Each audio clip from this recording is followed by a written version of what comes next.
start with quick introductions. We have three people offline and you, Mariam, online. So if you can please introduce yourself, tell us your flex year and where you were hosted, that would be great. Yes, of course. So can you see me? Yes, I can see you. Great. Oh, okay. So hi, my name is Mariam from Philly, and I'm flex analyst from last year, 2022. Wow. 2021, 2022. And I was hosted in. Yeah. Great. Do you guys want to go next? Yeah. It's Rima. I'm Flex alumni 10-11, and now I work in publishing courses for Open World program. Is it Open World program assistant? And I'm here today. Wonderful. Thank you for being here. Thank you for hosting us. You're hosting me, so that's so great. Hosting us in Yes. this event. Yes, absolutely. Okay. Wonderful. Hi, I'm Jaren. I'm from Immersion, Flex alumni 2010-2011. I'm with Rima there. We were in High, same city, just different schools. So yeah, I'm really glad I texted Rima yesterday and she could invite me here. Yes. It's really nice. That's to wonderful. meet you guys. Yeah, thank you for being here. And yes, I'm Sundin, and I'm not Flex. An exception. So I work for American Council as finance manager and also the work coordinator. And yeah, I'm glad to be here today and to attend your event. Great, wonderful. Thank you for being here. And you want to introduce yourself? I'm Mariam Onyene, Flex alumni 2018-2019, and I was hosted in Ottawa, Washington. Great, wonderful. Well, I'm Elsa Khwaja. I'm actually the Senior Development Officer in the Strategic Development Department at American Consuls in Washington, D.C. That's my current position. And I have, I think you probably shared the bio with others, so that's fine. But yes, I'm Maduba and the Kamarjola. Everybody, I learned those words. And I really, it's just been so, I just want to take this opportunity to thank everybody from here in Georgia and here at American Consuls Flex. I'm Maria Moniani. Thank you so much for hosting me, and Susan, Arima, and Jeremy. Yeah. But and also Dr. Tim Pavalt and Angela, Alex, and many others who, forgive me if I forgot the names, but and also want to thank Dali who gave me a wonderful tour of Tbilisi just on Friday. Really enjoyed that tour and that experience with her. So yeah, so thank you so much for this opportunity to sort of immerse with you and to just be here and see how the operations are here in the field. You sit behind a desk in DC, so and you read about these things and you support from there, but you don't really get the feeling until you're out here and you really immerse with the culture and the organization. So I'm really happy that I got a chance to sort of experience Georgia before the Suitcase Stories, because it sort of brought a lot of perspective to my previous experiences in traveling, in different places in the world, but also specifically what I will talk about today, which is my time in Pakistan. I feel like I've already developed some stories from Georgia already of cultural immersion, just from just yesterday ziplining down the mountain with a nice Russian gentleman, which was something I never thought I would ever do. So it was very liberating and empowering experience. And then just to also sitting in these meetings where everybody's speaking Georgian and just getting that feel of that sort of the sort of culture in that way, and listening to a lecture from a professor who did the lecture in Russian. So all these sort of experiences where these are stories that I will tell, eventually in the future too. So it like I said, it really brought a lot of perspective to my time in Pakistan, What I will talk to you about today is my sort of master's and my doctoral experience, and just a few stories from those experiences that really, I think, brought brought a lot of value, in sort of the whole academic exchange kind of experience. But before I begin my talk, maybe you could tell me a little bit about what you know about Pakistan. Have you had some exposure or familiarity with Pakistan by any chance? Not really. Not really? Yeah, in classes. Have you heard anything about it? I have watched the movie. You watch movies, yes. It counts, but yeah, not much actually. Yes. So, and that's okay. I'm not trying to But call. actually, in Georgia, we have a lot of students who study medicine. Yes. from Pakistan. That's really great. Yeah. That's wonderful. That's wonderful. Yes, and for me, this has been a whole new experience for being in Georgia as well. So it's either way, you've heard about the education activist Malala Yousafzai, right? Yes. Yeah. So she's like the youngest Nobel Peace Prize winner, in Pakistan. And some other fast facts about Pakistan. You want to maybe go through the slides? Just. And you have kind of a different culture. Yes. I know that everybody's culture is different, but you have very specific, I don't know, but it will be good if you share also your culture. Oh yes, exactly. So one of the things about me is I actually grew up in the U.S. I grew up in Oshkosh, Wisconsin, in the USA, and so that's actually what my familiarity with Pakistan has been actually. I sort of I would travel to Pakistan with my parents, on these sort of leisure trips back to their country, and they would bring us back. And we were very lucky for that kind of experience, to get that sort of international, exposure. And that's sort of what I've been most familiar with. Initially, that was what drove the curiosity and drove the sort of desire to know more about Pakistan. So my family is originally from Karachi, Pakistan. And actually, my dad was born before the partition, so we were part of this migrant group that moved from India to Pakistan. And we're actually celebrating the 75th anniversary of Pakistan and India's independence, in about a week, which is a really big thing. And so it's really lovely to be able to talk about Pakistan at this time as well. But that's I came to learn more about Pakistan with this drive for exploring it at the higher education level. So during my master's education and my doctoral education, I decided to sort of explore this world beyond these family visitations in Karachi. So it sort of initially started with my studies, my first fieldwork experience in Pakistan being studying violence against women in Pakistan. So that was a topic that I explored in my master's, and as part of working with two NGOs, the All Pakistan Women's Association and the Human Rights Commission of Pakistan.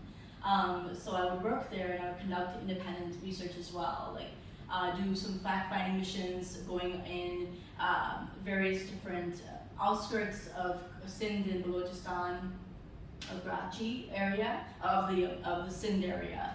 And these are sort of the initial sort of photos that I had from my time with immersing with the women and sort of taking interviews of women who have been trafficked and who experienced rape or domestic violence or battery. So that was my topic at that time. And one actually interesting story, and it was whenever I would go to Pakistan, actually, I would travel there sort of with family, and I would be around relatives and family all the time. So I never actually got a chance to explore it on my own until my master's and my doctoral level fieldwork. So it was a very different experience doing that, and it exposed me to so many different things. One day, when I was at UPWA, All Pakistan Women's Association, I wanted to actually just walk outside and get the experience of just walking outside, you know, alone in the city. This is in downtown Karachi area, and they told me that it's probably not a good idea. It's not safe, and you know, but they didn't, you know, obviously prevent me from going. I decided to go outside, and I went to the sidewalk, and I wanted to just cross the street. So because I've never actually crossed the street on my own before in Karachi, and this was like, and I've done it obviously many times, like in other places, in America or whatever, but in Karachi I never did it by myself. So I went ahead and I made the move. I crossed the street, and there were men everywhere. It was only just men, and they were all looking at me. And here's this big, you know, here's this woman with a big smile on her face, you know, crossing the street, and really excited about this moment. It was so empowering and liberating for me. And that's why like I'm sharing this, because I just can't. I mean, it was just such a memorable moment and so liberating to do that. And then, so I did that, and then I crossed on my way back. A taxi driver yelled at me, and he said, "Kameez niche karo," which means put your shirt down. So the wind actually blew my shirt just a little bit, you know, and he seemed to be a little bit offended by that. So it was really, it was just, I was so, you know, into the moment of empowerment and liberation, and then he just yells at me right there, and I end up like just fixing my shirt and then running across the street and never looking back again. No, but it was really a very special moment, and I'll come back to that notion of empowerment actually. But that was one story from my time at APWA of sort of immersion. And my time with the Human Rights Commission of Pakistan was very special too. I was working at the same time. This was in 2008, and during my master's studies as well. At the Human Rights Commission, I had the opportunity to interview women at the headquarters and who would experience battery and violence and whatnot, and do some fact-finding missions with them as well. There, like on my second to last day, every day I would actually meet with these children in a slum area right next door to the headquarters, and I befriended them. We were really close. And on my last day, when I saw they all came up to me, and I was heading in my car, or this was my second to last day. I then handed them a 1,000 note rupee to the youngest child of the group, and I said, go ahead and just distribute this amongst all the children. So I'm guessing like you're probably thinking that there's something wrong here. Actually, the next day I came back, and it was my last day there, and on my way out then, I heard a ruckus outside the office, and I went out, and I saw the entire slum community gathered there, and these children, they came up to me, and they said to me, you gave us the money, but he gave it to this woman over here. And then the woman ended up being the mother of the child. She was like, "Ye mera beta hai, this is my child," to me. And then I couldn't speak. You know, I was just like, wow, what did I do? You know, and so I ended up, you know, leaving because I couldn't do anything. But as I was leaving, I could hear people screaming, you know, sister, sister, sister, baji, baji, baji. And the reason why I share that story is because it was one of the motivating factors for what I would eventually study in my doctoral studies, of basically understanding effective aid distribution. You know, so allocating, you know, properly. There's been challenges in aid allocation. Sort of like scholars have talked about like the challenge of, you know, sort of sprinkling money into these conflict areas and these fragile zones like Pakistan. In Pakistan, you know, it's an area where there are pockets of fragility, you know, like and you just have to target, in a strategic way. And that's sort of what I ended up studying in my doctoral studies. It was a small manifestation of a larger problem of the need to be strategic in the way that you distribute. And the beggar industry and like the sort of giving money out to people is a very big topic in Pakistan, and you can talk about that. You can talk about that for hours or write books about that. It's an entire industry, really. And I've had actually some interesting experiences here in my time with with poverty as well. But fast forward to my doctoral studies, I had the opportunity to travel to many different places in Pakistan, all the different major cities in Pakistan, including the 4 different provinces. As you can see in this, actually you have it right there, the map. This is sort of like just like a mapping of of the sort of fieldwork I ended up doing from northern Pakistan to southern Pakistan, and I had the opportunity to interview a lot of different scholars, experts, starting from Washington D.C. and snowballing to various other cities in Pakistan. It included ministers, aid workers, stakeholders from the development programs that I studied. So I examined various cases of development programs, including USAID programs, World Bank programs, and even like programs that are homegrown, the Rural Support Programs Network. And so part of that included, meeting with members of communities, of rural communities. I think those were the most memorable moments, like engaging and immersing with rural communities, and I was very lucky to have that experience, and specifically in Sindh. So as far as I have many stories of these moments of immersion with village women as well, and it sort of became like a full circle moment from when I first started my research on violence against women in my master's. So Sindh is a 5,000-year civilization, and they have this sort of tradition of an ajrak ceremony. So what I have here is actually like this ajrak that is like made in the communities, and it's like a specific kind of design. And it's very it's basically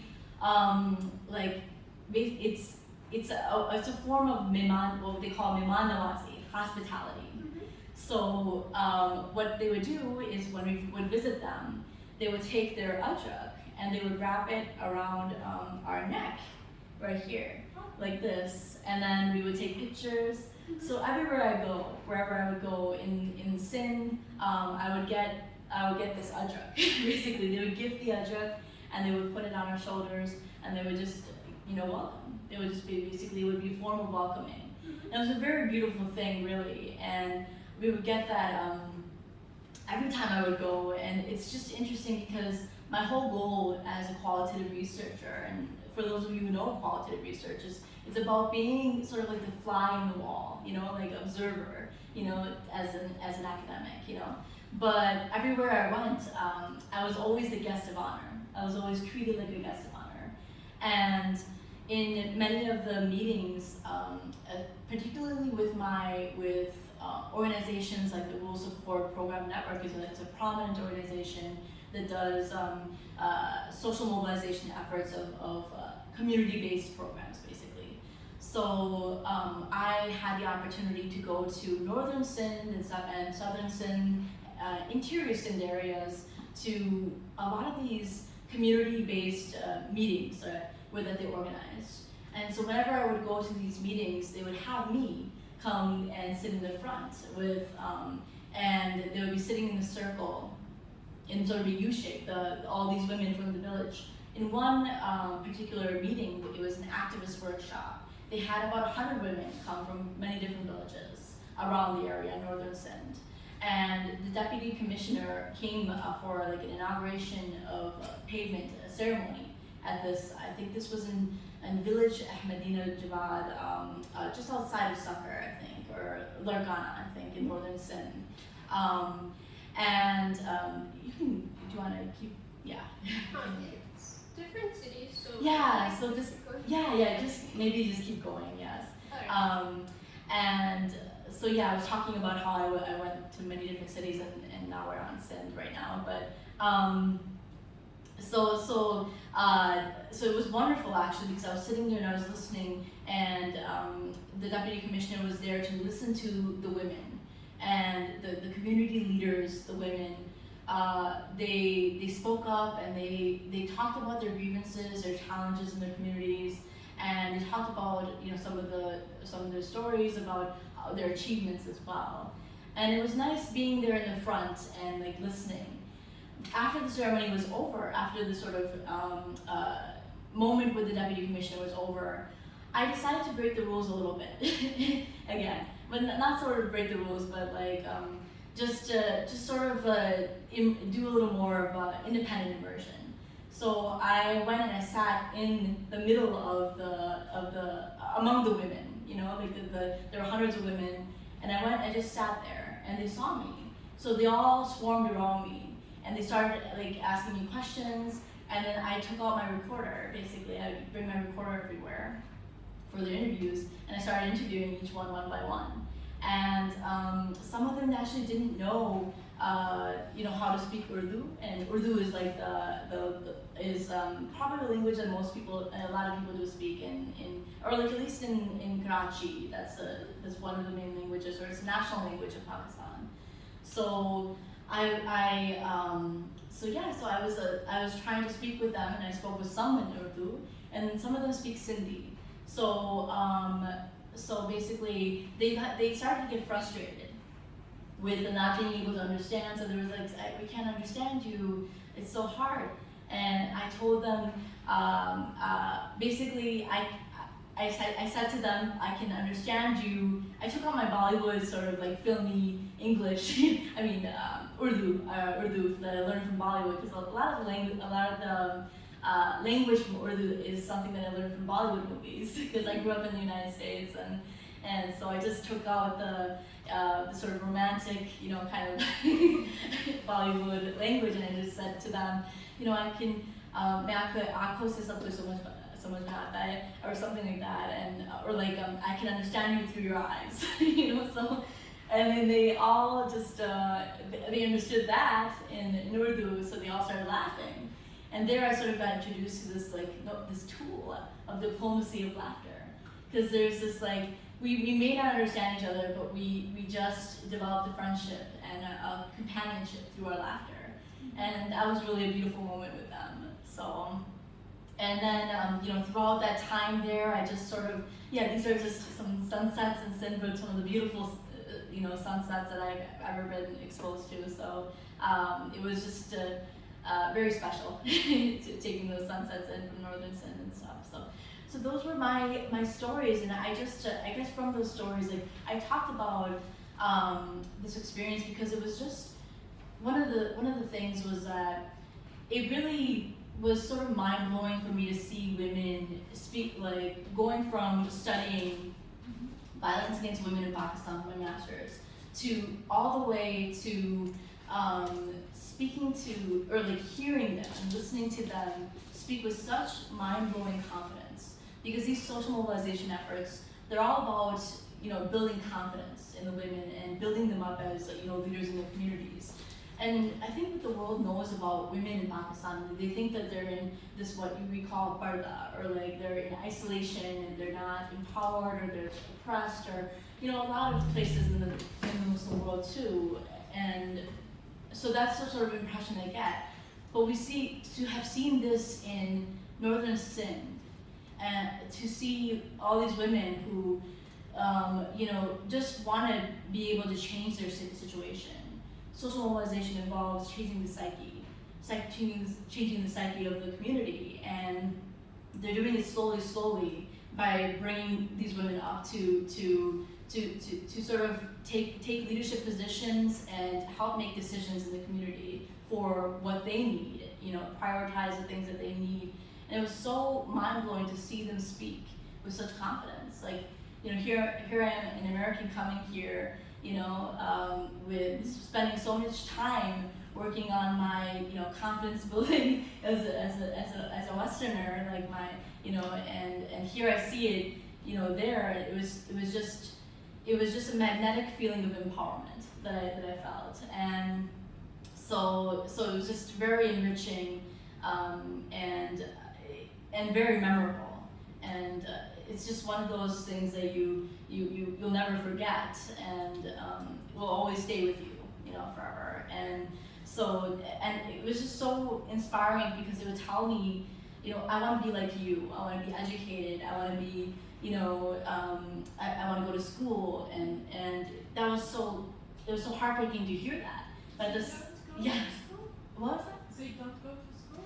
I mean, No, some of them, a lot of them actually did not go to school. A lot of those, yeah, but they definitely aspired for it, and you could see that yearning in them, and it was just, it was beautiful to see that, the desire for change, and a lot of the community leaders that I ended up interviewing too, like they were telling me about how things were before this intervention, this organization came, and they helped them lift, you know, through these social mobilization efforts, and then you know, talked about what it did for them, you know, as far as they were saying, I want to be a leader in this community. I want to help, you know, and I want to help others. I want to help my, you know, the younger people, the girls in the community, you know, become educated and become leaders as well. So that was really, it was just breathtaking and mind blowing to see, like, the impact. And one of the things that the Rural Support Program Network told me, like a lot of the leaders that I would interview, I would interview elites as well as people, you know, in, what was that? you mean elite? Yeah, doing elite interviews, meaning like interviews with like the CEOs of these companies, and you know, at the top level, as well as people in different positions and different levels, but they would tell me that this notion that they have of seeing is believing. So they really wanted me to be out there to see the impact on the ground. So that was really incredible to see that. So yes, I got a chance to sort of share, you know, two major themes here today, and they're about hospitality and empowerment. And that's exactly what I feel that Fieldwork does for you, you know, like it, or the experience that I had with Fieldwork, and it's even the experience that I had here in Georgia, you know, just in the past couple of days, the feeling of empowerment of doing, you know, sort of visiting a country I've never seen before, and then also like experiencing the hospitality from Georgians, from you all, that's very special. So I think we share that in Pakistan as well. We share that kind of experience, and yeah, I hope that it is definitely a you know, a totally different country. But like, I hope that there's something that, you know, there that would make you want to return to it or come to it or visit it at some time. You know, I know that there's so much more that I want to explore. Like, I feel like I've traveled a great amount. You know, probably a lot more than I would ever have, you know, if I didn't do my doctoral research or my master's studies. But there's so much. I hope to go back and, you know, sort of explore the country more and learn more, because the drive to learn is just, it's never ending, really. So yes. So the first word that I learned in Pashto when I was in Khyber Pakhtunkhwa, Peshawar, was Dera Dera Manana, which means thank you very much. And actually the first word that I learned here was Madluba. So Madluba very much, everybody. Really, this has been lovely, and if you have any questions or comments about this, and yeah, so thank you so much, Madluba. What I noticed today is your outfit. Oh. Is your national close to it, or Oh no, not so much. Like I think the sort of the style might be national. Style, Yeah, yes, definitely yes. the style is Yes, absolutely. yes. So- Like you would definitely have like a longer shirt Yes. and more loose pants. Yes. Yeah, Yes. so we call that shalwar kameez. Shalwar kameez. So and then there would be like the dupatta, like we call this a dupatta. So it would be you know, just we would wear it around our necks. There's some people who cover their head. They would, you know, as you may have seen some pictures, like here in the this is the Khyber Pass Gate, actually the border of Pakistan and Afghanistan. Actually, you would find, you know, women who are completely covered, you know, and then I just cover my head, you know, sometimes, you know, in some areas out of respect, you know, for the culture there. Whatnot, so. But do women wear like a casual, like we do, like jeans? Yes, like absolutely. sports stuff? Yes. They do. So my travels were both to rural and urban areas, and I'm not sure if it would be in these pictures, but No, because I noticed I was watching and Yeah. looking all like in religious traditional clothes, yes. Right. And that's why I'm asking.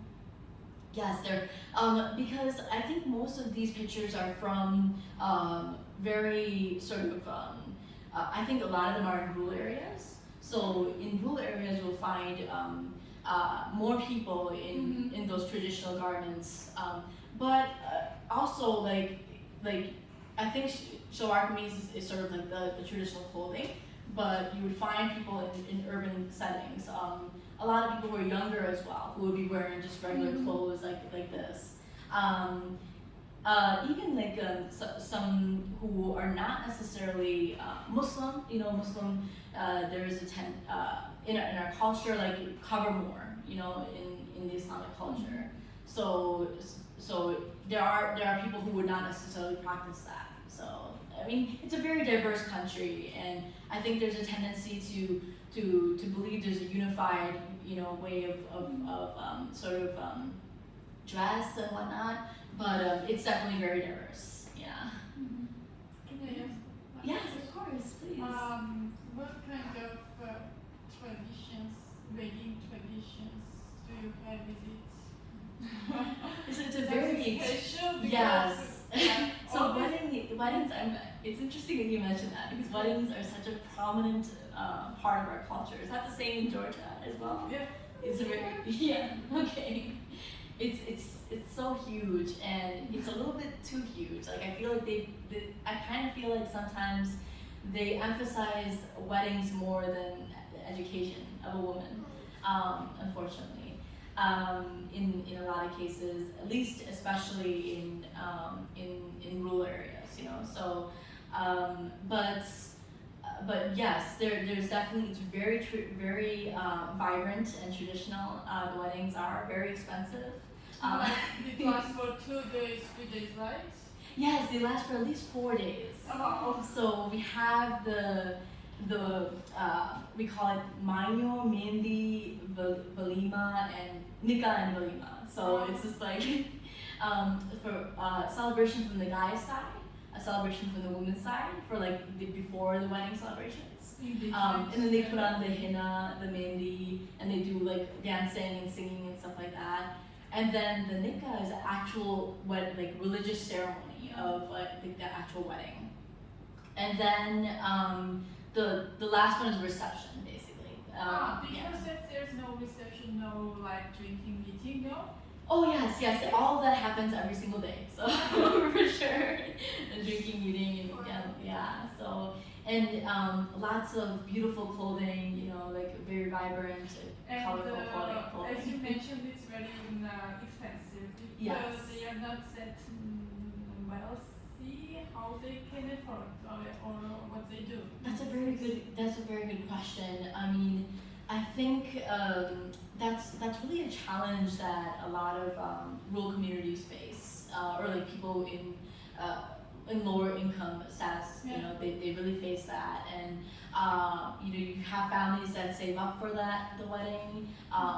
You have families that even sell their daughters to, you know, in some situations. I think that happens, around the world, really, for that. But generally speaking, like I think, yeah, it's very expensive, or like they would probably just do the, just do enough for, the nikah ceremony, and they would have, various other sort of, traditions in a sort of less extravagant way than you would see among wealthier families. Yes. Yeah. We also had this like tradition to have 200, 300 guests like weddings, but now it's very limited. Yeah. Maybe you can find weddings for 20 guests or just very close friends and family members. So that's very normal now. And what about in Pakistan? Maybe also Corona helped the situation. And is it any change? For the corona situation, I don't think so. I think from what I learned about that, of the corona situation, there's a lot of people who I guess now they have vaccines, and obviously like it's a little different, but it was definitely very, I think it was chaotic everywhere, really. But from what I know that there were a lot of people who would refuse to get tested, in some instances, or just won't believe it, or would, just. But I think that's the case everywhere, really. You have people who don't believe that this is happening, or and just and actually. Still. From my conversations with people. That's right. Yeah, she just so she couldn't hear. Okay. Okay. I was gonna. Sorry. That's okay. It's my, I don't know what's happening today. Oh. I'm becoming Just tired. Raja is a region where everyone is very slow. Right. Yeah, in Georgia, It's a joke when you don't catch it quickly, you follow the situation quickly. Are you graduating? I should know that joke. That's good. Great. I was just gonna say, like with the rural areas, I did hear back from my research informants, who would tell me that it's not as bad in rural areas, I guess. So I guess that's the case around the world, really. So you see it more common in urban settings, and so people didn't really care to hear about it, really, or like to deal with it. So yeah. Oh, it's the same about vaccination. Yeah. Great. My question is, Sure. what is the most different tradition you have observed in Pakistan? Either exciting or scary? Oh, okay, that's a lovely question. Okay, different, exciting and scary tradition. It's a really hard question for me to answer, only because this is obviously like a culture that I've been exposed to since I was younger. So I've had that sort of exposure for different and exciting, but I would say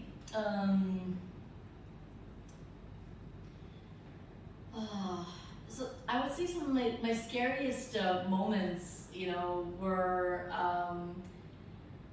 were actually, there was a time, maybe I can tell you a moment where there was a scary situation happen.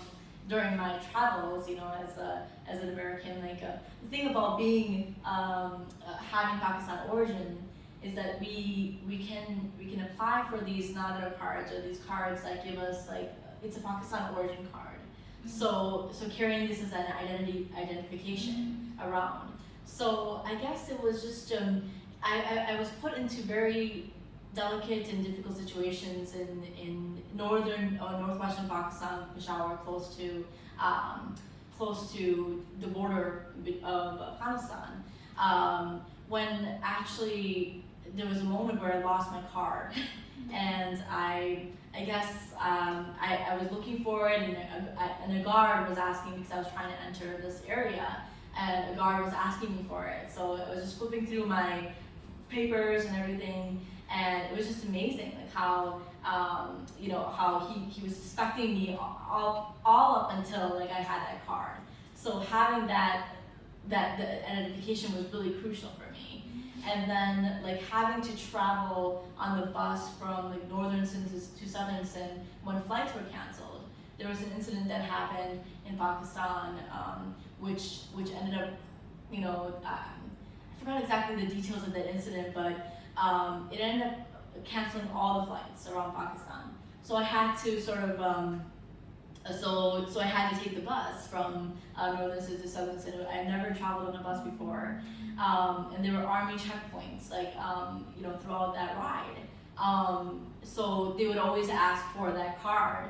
So it was a very scary experience sitting there on the bus. I was one of the only women on there. The other person, the only other woman that was on there was sitting beside me, and she was reading the Holy Quran. So it was really nice to be sitting. I felt safe then, that sort of experience. But yeah, as far as like dangerous or sort of very different traditions, I think it was the Ajrak ceremony was the thing that actually was very different for me. Like having that kind of such a beautiful tradition of gifting the Ajrak and like like the feeling of being welcomed in such a warm way. It was very special. It was very special and different for me. I think I would have to think, if I think of it, during the presentation. Yes, absolutely. So, like, how many years you spent in your studies or research? Sure. So in my master's, I did 3 months. And that was during the summertime. And then for my doctorate, I did 2 different trips, a total of 7 months. The first trip was 2 months. The second trip was 5 months. And it was between the years 2017 and 2019. Yes. So I would have preferred like a full year or like a couple years there. I had traveled, obviously, since I was young to the country, but it was just interesting because a lot of my immersion trips, or these trips that I would take into the interior Sindh or around Pakistan, they were brief, but it felt like a very long period of time. Like I remember even going into southern Sindh, Thar Parker, which is actually an area that not many people access, not many foreigners, or not many, I would say, Americans, or even a lot of Pakistanis have not actually traveled to Thar. So it was really incredible for me to even travel there. But now things have changed as far as like access to the area. It was perceived as sort of like a backward society for some reason for a while, but then access actually allowed that sort of exposure to the people of Thar, and so it was just that experience of just going there was very special. So yeah. So you speak fluent, what is the name? Urdu, yes. So that is definitely the national language. It's interesting because only 7% of Pakistanis actually speak Urdu, and it's actually a language. It's very similar to Hindi, and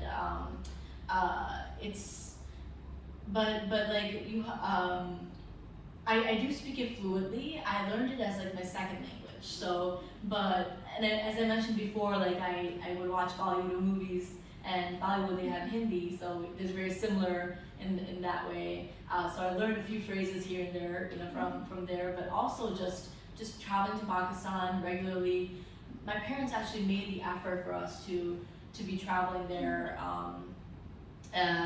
for us to keep that language intact, and culture intact, and I'm really grateful for that, because I think it's so important, as a first generation American to have that kind of connection to your culture. And that's one of the things I think that's it's wonderful that I've been able to experience Pakistan in this way, you know, and travel there and also like see Pakistan beyond just the family environment, you know. It's a very diverse country. You get a lot of different cultures, and I felt like I was going from one corner to Pakistan to another corner. It felt like a different country, really. So, and that was really amazing. Like I still was able to communicate in Urdu with everyone, with a lot of people. But at the same time, there was just obviously there was a barrier with some people who could only speak Pashto or only speak Sindhi. So I had translators here and there, and then I would learn a few phrases here and there. But Urdu, I think most people you would find would know Urdu, you know, in Pakistan. Generally. So that helped me sort of navigate the institutions because my mother actually made a strong effort to only speak to us in Urdu and not even advance in the language.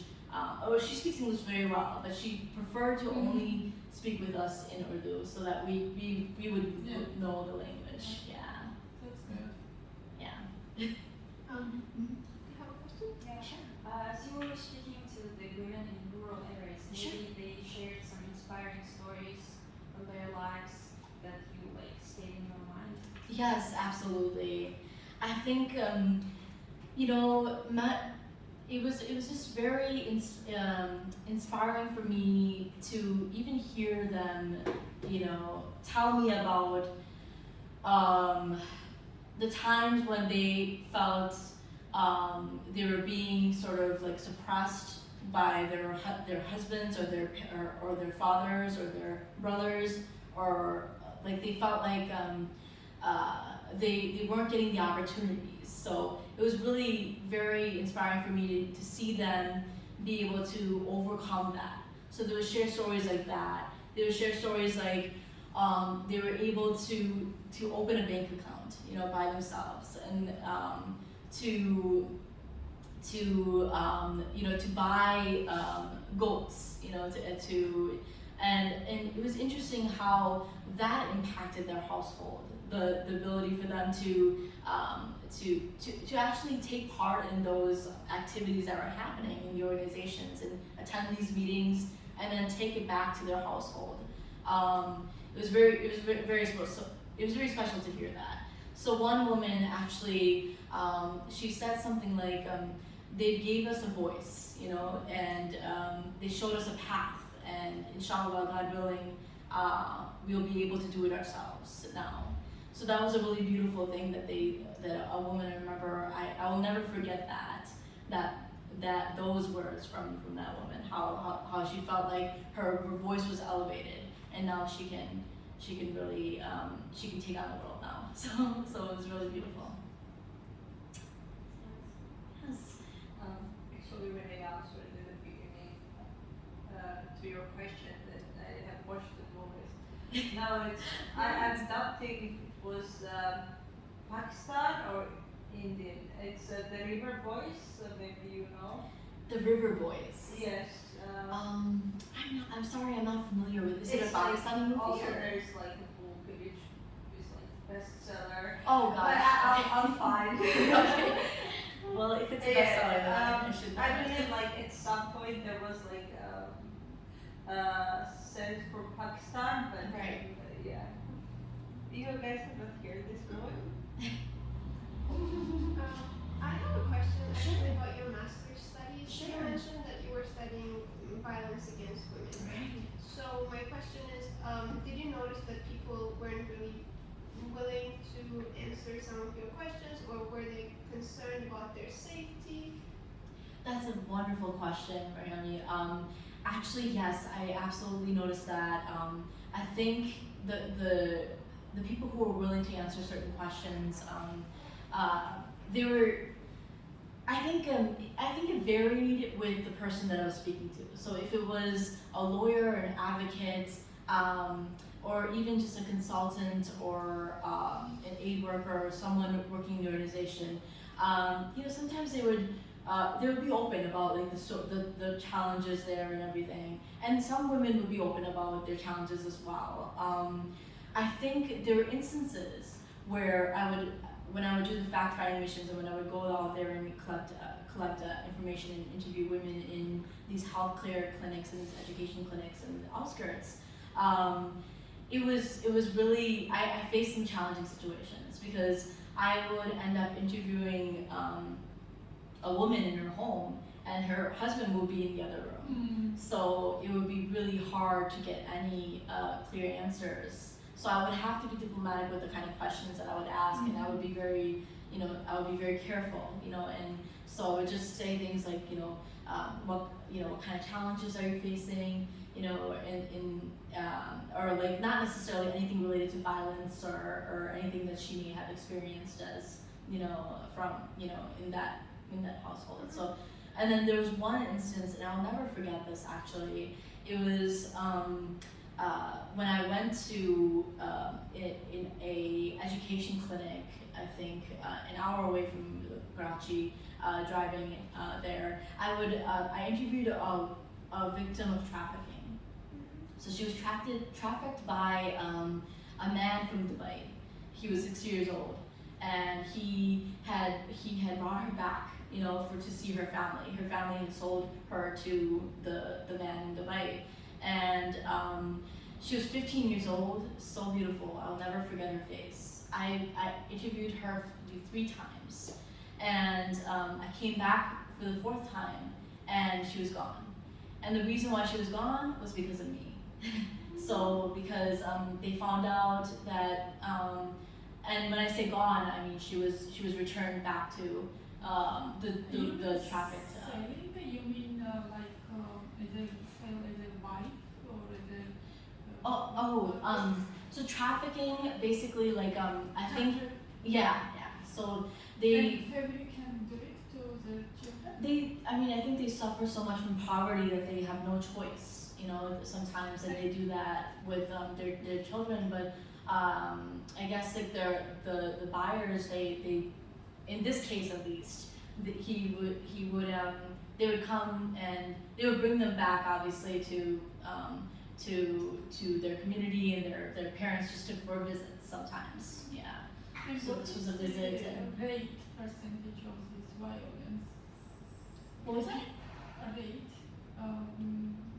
So what's the percentage of this Yeah. happening? Like how often does it? Yeah, so I don't know the exact percentage. I know that Pakistan has had at that time and still has some of the highest rates of violence against women in the world, from honor killings to domestic violence, rape, all sorts of acid attacks, things like that. So it's really tragic. These things still continue to happen, and I think it's one of those topics that really, because of how frequent it was,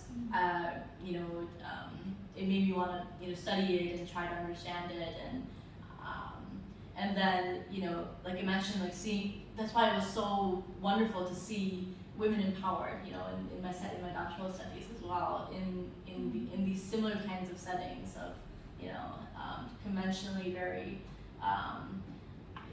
very challenging situations for women. So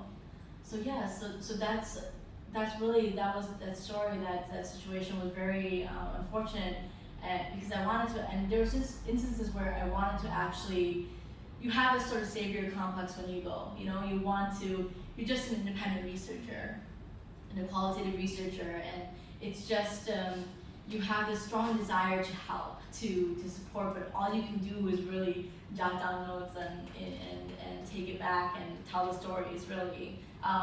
There's more you can do, obviously, and it was lovely and rewarding to be able to give back and work with these organizations while I was doing the research as well.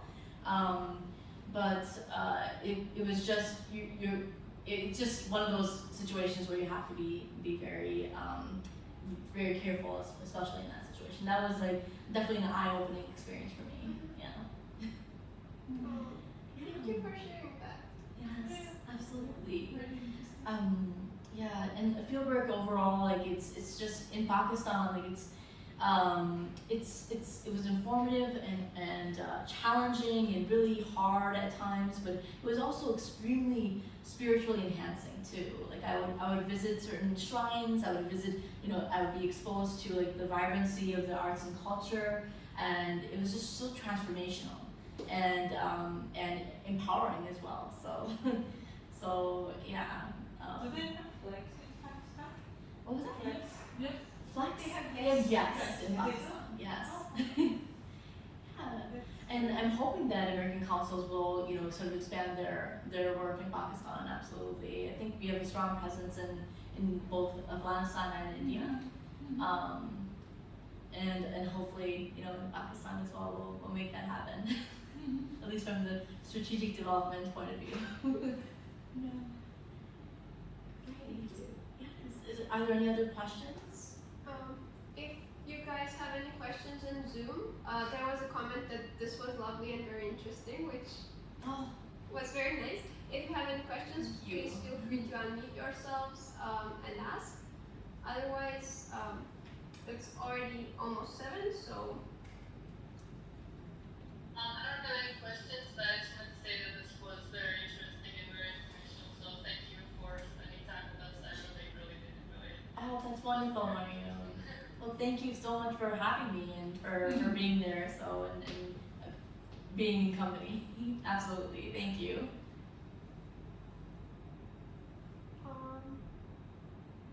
oh, thank you, Rakli. Thank you, Irakli. If there are no other questions, I will say goodbye to the people on Zoom. Thank you for joining us. Thank you. I did want to just say, like, you guys noticed the quote at the end of this, yeah? Yeah. All your scholarship will be in vain if at the same time you do not build your character and attain mastery over your thoughts and your actions. By Mahatma Gandhi. It's one of my most favorite quotes, and it's something that has carried me through my entire higher education, from college to master's to doctorate studies, and it's just and I feel like it really is. It really comes together when you do something like fieldwork and incorporate fieldwork in your studies, for sure. So That's very inspiring. great. Well, thank you so much, everyone. Maluba. Bye. Bye. Maluba, everybody. Thank you so much. Thank you. Thanks for sharing. Absolutely. I hope it was informative and It was very, yes, Yeah. and thanks for your time and sure, absolutely. Thank you for your time and thank you for having me. And this is such a lovely experience being here. So. I searched, but probably the movie has different meanings. And of course, like when they are first like beginning in Georgian, I could not